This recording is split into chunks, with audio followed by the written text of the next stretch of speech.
चुनाव संपन्न हो चुके हैं। अब सबकी धड़कनें बढ़ रही है कि इंडिया गठबंधन सरकार बनाएगी कि एनडीए।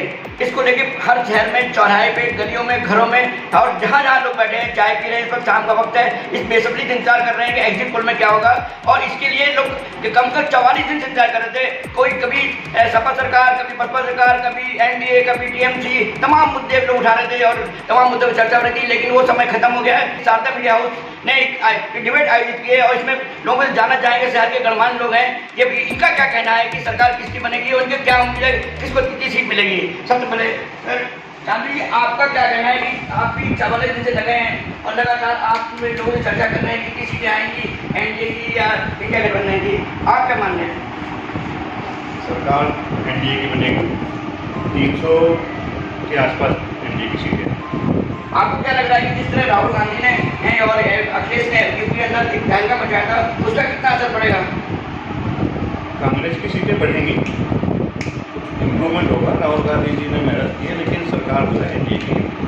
तो आपको क्या लगता है कि जो संविधान और आरक्षण के जो मामले उठे थे और जिसको लेकर तीसरे चरण के बाद जो एक बार की चुनाव ने करवट बदली थी, उसको आप कहाँ तक मामले के असरदार बनेगा? सरकार तो है, क्योंकि विपक्ष ने जो है भाई, अगर बीजेपी को एनडीए को 300 करोड़ दिया है तो इसका मतलब इफेक्ट तो हुआ है, उसका संविधान का इफेक्ट हुआ है। आपका नाम क्या है? मेरा नाम संजय चौधरी है। तो सर आप बताइए, आपका तो परिवार भी राजनीति से बहुत लंबे समय जुड़ा रहा है, आपको तो बहुत पहले आप लेते हैं कि ऊँट किस कदम बैठने जा रहा है, क्या लगता है आपको इस पर? चुनाव तो जब से शुरू हुआ है और अब सारे चरण जो निपट गए हैं, सरकार बीजेपी की है। 400 पार मोदी जी ने नारा दिया था, वो नारा पूरा उतरा, ये जनता ने मन में बिठा रखा। और जो विपक्ष आपने देखा होगा, पूरे चुनाव विपक्ष कहीं दिखाई नहीं दिया। ये सुतली बम खुश हो गए, ये सारे बम जो थे खुश हो गए, विपक्ष इकट्ठा कहीं नहीं था, विपक्ष तो है ही नहीं कहीं। अब आप देख लीजिएगा, 4 जून का इंतजार करिए, जनता ने पूर्ण बहुमत से 400 पार जो हमारा नारा दिया था मोदी जी ने, हमारे नेताजी ने, वो आपको दिखाई देगा 4 जून के बाद।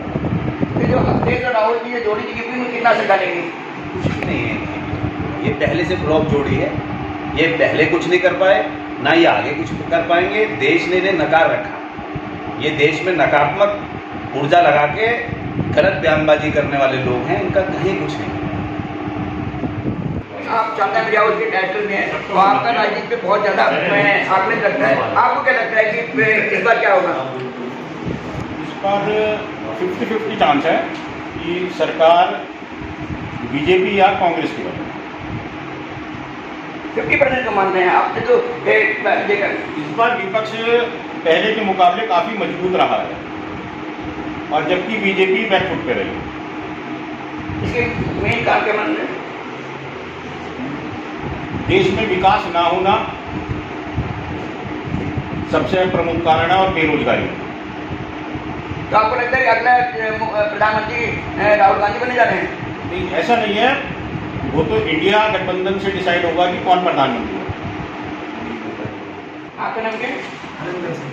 अनिल जी, आपको क्या लग रहा है कि चुनाव खत्म हो गया, अब बहुत जल्दी 4 जून रिजल्ट निकलेंगे, लेकिन अब आपके मन में क्या लग रहा है, जो एग्जिट पोल भी बाद में आएंगे? जैसे कि अभी मेरे बड़े भाई ने बताया कि इस बार बीजेपी सरकार 210 मानता हूँ मैं, तो भाई ने तो 230-40 की बात कही, क्योंकि मेरठ से मैं निवासी हूँ, तो यहाँ मुझे बीजेपी का कोई ज़्यादा जलवा चलता नजर नहीं आया। यहाँ का जो वोटर है वो इस बार समझ गया है कि ये सरकार केवल पागल बनाती है। अभी कल ये न्यूज़ में बता रहे थे कि 80 करोड़ जनता को हम जो राशन दे रहे हैं, तो हमारी जनता ही कितनी है पूरे भारत के अंदर? 80 करोड़ का अगर राशन देंगे तो फिर देश का भविष्य क्या होगा? ये तो व्यक्ति को काम करने नहीं देंगे, उसे अपंग बना देंगे। तो 98 करोड़ तो वोटर है, तो 80 करोड़ जनता होगी। तो कल ये स्टेटमेंट आया है, कल स्टेटमेंट दिया है वहाँ, आप न्यूज़ पे देखना, कल की में एबीपी न्यूज़ पे उन्होंने स्टेटमेंट दिया कि हम अपने सरकार में 80 करोड़ लोगों को राशन दे रहे हैं। अच्छा, अब आपको क्या लगता है किसकी सरकार बनने जा रही है? इंडिया गठबंधन। कितनी सीटें की उम्मीद कर रहे हैं? 300 पार। और ये एनडीए को तो 210, 250, 260 यही तक सरकार नहीं बना पाई। आप करेंगे? मेरा नाम संजीव राणा है। संजय जी, आप कैसे मान के चल रहे हैं पूरे चुनाव का? आपने देखा होगा 44 दिन, आप भी जागरूक हैं, अब चुनाव खत्म हो गया, आज किसकी सरकार बनते देख रहे हैं?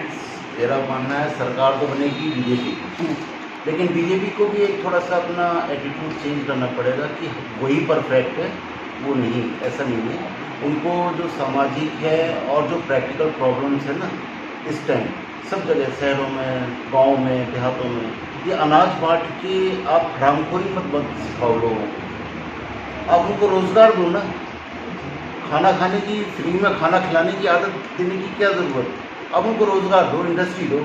कंस्ट्रक्शन इंडस्ट्री का भट्टा बैठा रखा है, बीजेपी सरकार ने क्या स्टेप लिया, पूरा नोएडा जाम पड़ा हुआ है। फिर भी आप कह रहे हैं भाजपा सरकार आएगी? सारी नहीं, देखो भाजपा सरकार तो आएगी, चालू माल आपको भी क्लियर हो जाएगी भाजपा सरकार आएगी, लेकिन मैं ये नहीं कह रहा हूँ, लेकिन बीजेपी को अपने अंदर की सेल्फ स्टडी करनी पड़ेगी। बहुत इंडस्ट्रीज ऐसी हैं, कंस्ट्रक्शन इंडस्ट्री से कम मेरे ख्याल से 50 तरीके के उद्योग यहाँ में जुड़े हुए हैं। आपका नाम क्या है? अमित गाड़ी। अभी की आपको क्या लगता है चुनाव खत्म हो गए हैं, कि किसकी सरकार बनेगी? मुझे लगता है सरकार को एनडीए बना लेगा, पर इनकी सीटें बहुत कम रहेंगी। 275 रही एनडीए बीजेपी 230 250 तक हो जाएगी। आपको लगता है कि क्या ये कौन से फैक्टर काम किए जिससे बीजेपी का डाउन होगा? एक तो संविधान बदलने वाला जो फैक्टर रहा वो चल गया विपक्ष का, दूसरा बेरोजगारी। अभी आपने देखा जो शहर के गणमान्य लोग हैं उन्होंने बताया कि भाई उनकी उम्मीद है कि भाजपा सरकार बनाएगी। कुछ लोगों का कहना था कि नहीं, भाजपा सरकार नहीं बनाएगी क्योंकि ये उनका कहना है कि इंडिया गठबंधन के तरफ से सरकार बनेगी और उसके पीछे तमाम कारण बताए, बेरोजगारी है, अब संविधान है, आरक्षण है। और कुछ लोग कहना था कि भाजपा सरकार बनाएगी लेकिन सीटें कम होंगी और भाजपा को अपना एटीट्यूड कम करना पड़ेगा।